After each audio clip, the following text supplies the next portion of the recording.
Hello दोस्तों, welcome है आपका हमारे यूट्यूब चैनल में। पेंशनर्स, फैमिली पेंशनर्स और कर्मचारियों के लिए मैं 2 से 3 बड़े अपडेट लेकर आया हूं। मैं पहली बड़ी अपडेट है आपकी जुलाई 2023 से कर्मचारियों, पेंशनर्स और फैमिली पेंशनर्स के महंगाई भत्ते और महंगाई राहत में बढ़ोतरी को लेकर के जो अनाउंसमेंट होने वाली है उस पर बड़ी अपडेट देने वाला हूँ।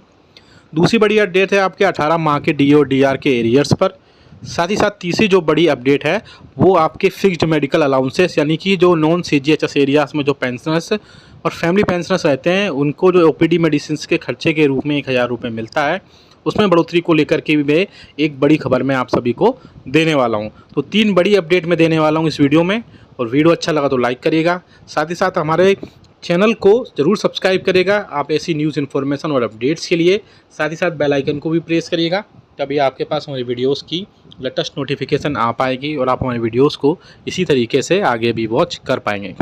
जैसा कि आप सभी को पता है कि जुलाई मंथ से आप सभी को डी और डीआर का जो है 4% बढ़ोतरी all India consumer price index के आंकड़ों के हिसाब से 4% महंगाई भत्ता और महंगाई राहत तय हो चुका है। अब इसके बाद में इसकी अनाउंसमेंट होना बाकी है, तो इस मंथ के एंड तक कभी भी मोस्ट प्रोबेबली चांसेस है कि 27 तारीख के आसपास इस कर्मचारियों और पेंशनर्स का जो डीए और डीआर है वो अनाउंसमेंट होगा। साथ ही साथ आपको जुलाई, अगस्त और सितंबर 3 मंथ्स का उसमें आपको सभी को एरियर्स भी प्रोवाइड कराया जाएगा। साथ ही साथ अब एक और बड़ी खबर आ रही है कि अब जो बढ़ते हुए क्रम में जो all India consumer price index का डेटा है वो बहुत ही ज़्यादा तेज़ी से बढ़ रहा है। अगर जनवरी 2023 में अगर आपको 6 से 7% डी और डीआर में बढ़ोतरी होती है तो बहुत बड़ी बात नहीं होगी, क्योंकि जिस हिसाब से महंगाई बढ़ रही है उसी हिसाब से जो all India consumer price index का डेटा होता है उसमें भी उसी के बेसिस पर, उसी के हिसाब से उसमें फूड स्टफ्स और अलग अलग सिटीज़ के हिसाब से उसमें बढ़ोतरी होती है। तो ये भी एक बड़ी खबर है आप सभी के लिए कि जनवरी 2024 से आपको कई सारी महंगाई भत्तों में यानी कि बढ़ोतरी दिखाई देगी। इवन 5 से 6 और 6 से 7% भी अगर महंगाई भत्ते में बढ़ोतरी होती है तो बहुत बड़ी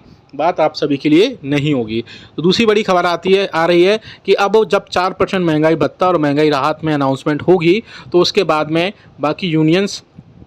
और फेडरेशंस जो हैं कर्मचारियों और पेंशनर्स की वो एक मीटिंग होने वाली है। उस मीटिंग में सभी कर्मचारियों और पेंशनर्स के कर अधिकारी, साथ ही साथ डीओपीटी के और मिनिस्ट्री ऑफ फाइनेंस के डिपार्टमेंट ऑफ एक्सपेंडिचर के अधिकारी भी हो सकते हैं, जिसमें कर्मचारियों और पेंशनर्स के फिक्स्ड मेडिकल अलाउंसेस के रूप में जो 1000 रुपये मिलते हैं उसमें बढ़ोतरी को लेकर के बात हो सकती है, जिसमें कर्मचारियों को ऐसे पेंशनर्स और फैमिली पेंशनर्स जो कि नॉन सीजीएचएस एरियाज़ में रहते हैं उनको ओपीडी मेडिसिन के खर्च के रूप में 1000 रुपये मिलते हैं। मैं अपने प्रीवियस वीडियोस में भी बता चुका हूँ ये सब बातें। तो उसी बीच कर्मचारियों और पेंशनर्स के यूनियंस और फेडरेशन ने सरकार से रिक्वेस्ट की थी कि उनकी जो पेंशनर्स और फैमिली पेंशनर्स का जो फिक्स्ड मेडिकल अलाउंसेस है यानी चिकित्सा मेडिकल भत्ता है उसे 1000 रुपये से बढ़ा करके 3000 रुपये तक किए जाएँ। ये भी एक बड़ा इशू होने वाला है आगे एक मीटिंग में। साथ ही साथ अब बात कर लेते हैं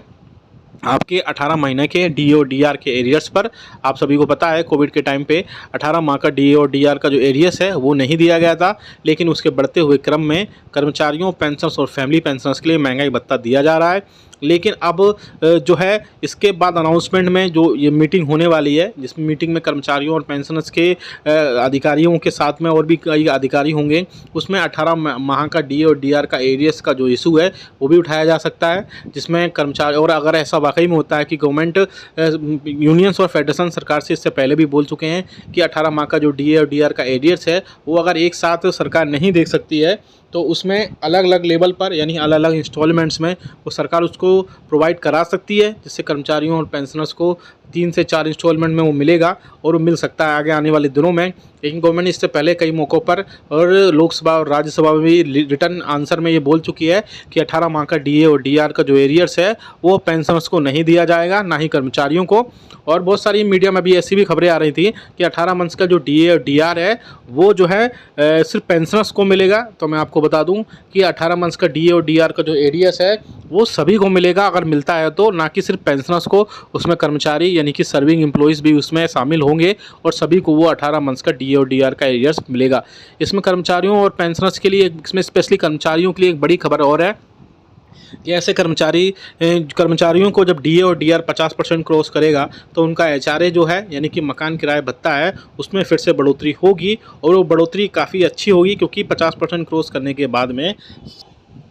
सातवें वेतन आयोग में बढ़ोतरी होने के सातवें वेतन आयोग के हिसाब से उसमें डीए 50% क्रॉस करने के बाद एक्स वाई और जेड सिटीज़ में अलग अलग लेवल पर 1, 2 और 3% की बढ़ोतरी हो जाएगी। तो वहीं एक्स सिटी में जो है 3% की, वाई सिटी में 2% की और जेड सिटी में 1% की बढ़ोतरी की जाएगी। तो ऐसे में सर्विंग एम्प्लॉइज़ को बहुत ज़्यादा फ़ायदा देखने की उम्मीद जताई जा रही है। ये वीडियो अच्छा लगा तो लाइक करेगा, आप कमेंट करके ज़रूर बताएगा कि आपके हिसाब से कर्मचारी पेंशन और फैमिली पेंशन को फिक्स मेडिकल अलाउंसेस, साथ ही साथ जनवरी 2024 में कितने प्रतिशत महंगाई भत्ता और महंगाई राहत उनको मिलना चाहिए। ये वीडियो अच्छा लगा तो लाइक करेगा, शेयर सभी के साथ करेगा। ऐसी न्यूज़ इन्फॉर्मेशन अपडेट्स के लिए चैनल को भी सब्सक्राइब कर लेगा। मिलते हैं आपको नेक्स्ट वीडियो में। Thank you so much.